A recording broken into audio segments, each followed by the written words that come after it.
Assalamualaikum. Waalaikumsalam warahmatullahi wabarakatuh. Bagaimana kabarnya anak-anak? Alhamdulillah, luar biasa. Allahu Akbar. Yes, yes, yes, mantap. Siap belajar hari ini? Ya, Bu. Oke, baiklah. Sebelum pembelajaran kita mulai, alangkah baiknya kita kelas pimpin doa belajar. Ista'id. Iqra'ul basmalah. Bismillahirrahmanirrahim. Alhamdulillah. Diserahkan kepada salah satu murid ibu untuk membacakan ayat suci Al-Quran. Ibu, Bismillahirrahmanirrahim. Wa idza qila lahum la tufsidu fil ardi qalu innama nahnu muslimun. Ala innahum humul mufsiduna walakin la yash'urun. Wa idza qila lahum aminu kama amanna nasu qalu anu'minu kama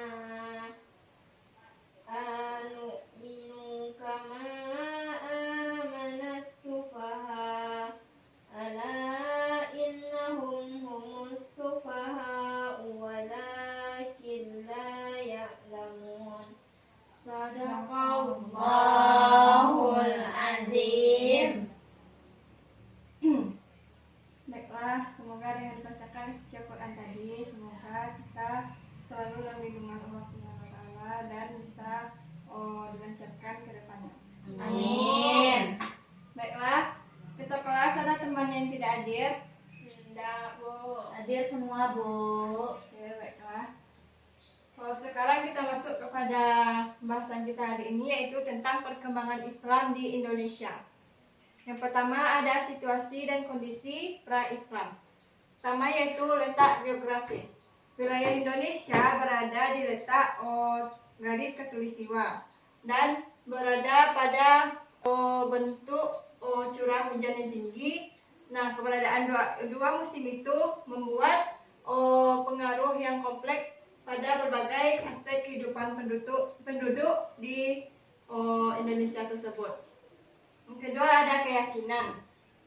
Sebelum Islam datang di Indonesia, Indonesia ini sudah menganut agama kepercayaan masing-masing, yaitu agama, ada yang tahu?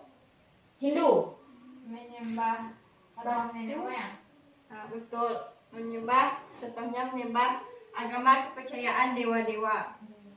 Selanjutnya ada perekonomian, yaitu kumpulan rumah penduduk yang tersebar di lembah-lembah sungai dan dataran-dataran penggunungan yang segala aktivitasnya itu merupakan pendukung utama untuk berlangsungnya ekonomi pemerintahan di Indonesia pada saat itu. Selanjutnya ada politik. Bukti tentang politik dan pemerintah pada masa kerajaan Majapahit.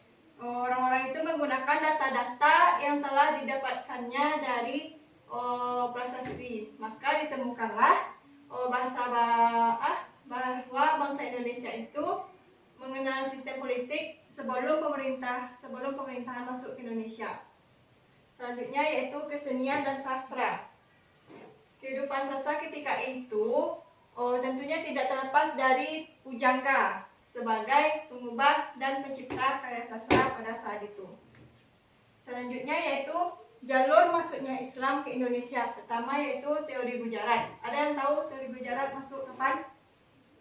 Abad ke-13. Ya, betul.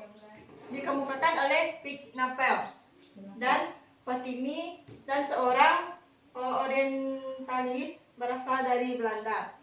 Nah, beliau ini mengemukakan bahwa agama masuk pada abad ke-13 Masehi. Selanjutnya ada teori Arab. Teori Arab masuk pada abad ke-7 dan 8 Masehi. Dikemukakan oleh, ada yang tahu? Thomas. Ya, Sir Thomas. Yaitu dibawa oleh pedagang Arab pada masa itu. Selanjutnya teori Persia, ada yang tahu? 13 Masehi. Yaitu di Sumatera, di kerajaan mana? Samudra Pasai pada saat itu. Selanjutnya teori Cina. Teori Cina ini dibawa oleh perantau-perantau Cina yang ajarannya itu Islam. Lalu sampai ke abad 7 mereka pas abad ke-7 itu menyebarkan Islam. Selanjutnya ada strategi dakwah. Yang pertama yaitu perdagangan. Pedagang ini berasal dari Arab, Persia, dan India. Mereka ini menyebarkan Islam dengan cara menjalin hubungan dengan masyarakat setempat. Lalu pada saat itu mulailah beransur-ansur dakwah melalui perdagangan sehingga sampailah di Indonesia. Selanjutnya perkawinan. Perkawinan di sini ini orang-orang pribumi itu menikah dengan pedagang. Lalu orang pribumi itu membaca 2 kalimat syahadat dan masuklah Islam. Nah, dari perkawinan tersebut tersebarlah Islam di Indonesia. Selanjutnya politik. Ada yang tahu politik? Tahu. Melalui raja-raja. Bagus. Dia dengan awalnya itu dari penguasa lalu ke pemerintah. Nah, jika penguasanya sudah menganut Islam, otomatis masyarakat semuanya juga Islam. Selanjutnya kesenian. Selanjutnya pendidikan. Pendidikan ini dengan mendirikan pesantren di daerah tersebut. Nah, dengan pesantren itu berkembanglah Islam dan sampailah ke seluruh Indonesia. Sampai sekarang masih ada pesantren. Selanjutnya kesenian. Kesenian ini menggunakan wayang gamelan. Ada yang tahu? Ada yang pernah mengenal istilah wayang gamelan? Di mana? Jawa. Di Jawa, yaitu yang yaitu Wali Sanga. Wali Songo. Ada yang tahu Wali Songo? Tahu. Ada berapa Wali Songo? 9. Nah, salah satunya itu menyebarkan Islam melalui gamelan wayang ini. Lalu berkembanglah di Indonesia pada saat itu. Yang terakhir ada tasawuf. Tasawuf ini dikembangkan oleh para sufi. Ya. Selanjutnya ada fase penyebaran Islam di Indonesia. Yang pertama ada fase kehadiran pedagang muslim. Fase ini berkembang pada abad ke-7 Masehi atau 1 Hijriah. Yang dikembangkan oleh, ada yang tahu? Syamsuddin. Ya, Syekh Syamsuddin. Yang kedua, fase terbentuknya kerajaan Islam. Fase ini dikembangkan oleh Sultan Malik As-Soleh. Ada yang tahu beliau dari mana? Malik As-Soleh. Aceh. Nah, Aceh. Yaitu di Samudra Pasai. Berkembangnya itu pada tahun 696 Hijriah atau 1297 Masehi. Yang selanjutnya itu ada fase pengembangan Islam. Assalamualaikum warahmatullahi wabarakatuh. Ketemu lagi dengan pendidikan.id, kumpulannya video-video edukasi bersama Pak Aris dalam pelajaran sejarah. Hari ini Pak Aris akan menjelaskan tentang materi di kelas 11 semester 1, yaitu tentang kerajaan-kerajaan Islam yang ada di Indonesia. Sebelum kita belajar tentang kerajaan-kerajaan Islam di Indonesia, maka kita harus tahu dulu teori masuknya agama Islam ke Indonesia. Ya, jadi kalau kita bicara tentang agama Islam, itu nggak bisa lepas dari yang namanya beberapa teori.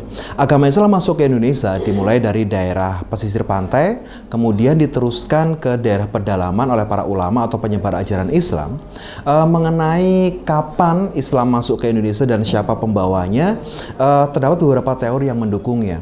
Untuk lebih jelasnya, ada ilustrasi atau 3 pandangan yang mengemukakan tentang adanya teori masuknya agama Islam ke Indonesia. Proses masuk dan berkembangnya agama dan kebudayaan Islam di Indonesia itu menurut Ahmad Mansur, seorang sejarawan, yaitu Ahmad Mansur Suryanegara, dalam bukunya yang berjudul Menemukan Sejarah, terdapat 3 teori, yaitu teori Gujarat, teori Mekah, dan teori Persia. Ketiga teori tersebut memberikan jawaban tentang permasalahan waktu masuknya Islam ke Indonesia, asal negara, dan tentang pelaku penyebar atau pembawa agama Islam ke Nusantara. Nah, sekarang mari kita bahas satu persatu tentang teori-teori tersebut. Yang pertama adalah teori Gujarat. Menurut teori Gujarat, ini berpendapat bahwa agama Islam masuk ke Indonesia itu pada abad ke-13. Pembawanya berasal dari Gujarat, yaitu daerah Kombay yang ada di India. Dasar dari teori ini itu adalah kurangnya fakta yang menjelaskan peranan bangsa Arab dalam penyebaran Islam di Indonesia. Hubungan dagang Indonesia dengan India telah lama melalui jalur Indonesia, Kambay, Timur Tengah, dan Eropa. Hal ini juga diperkuat juga teori ini, yaitu dengan adanya batu nisan Sultan Samudra Pasai, yaitu bernama Malik As-Saleh tahun 1297 Masehi yang mempunyai corak Gujarat. Pendukung teori Gujarat antara lain seperti tokoh bernama Snogor Gronje, kemudian W.F. Stotham, kemudian juga ada Bernard H.M. Flick. Para ahli itu yang mendukung teori Gujarat lebih memusatkan perhatiannya pada saat timbulnya kekuasaan politik Islam, yaitu adanya kerajaan Samudra Pasai.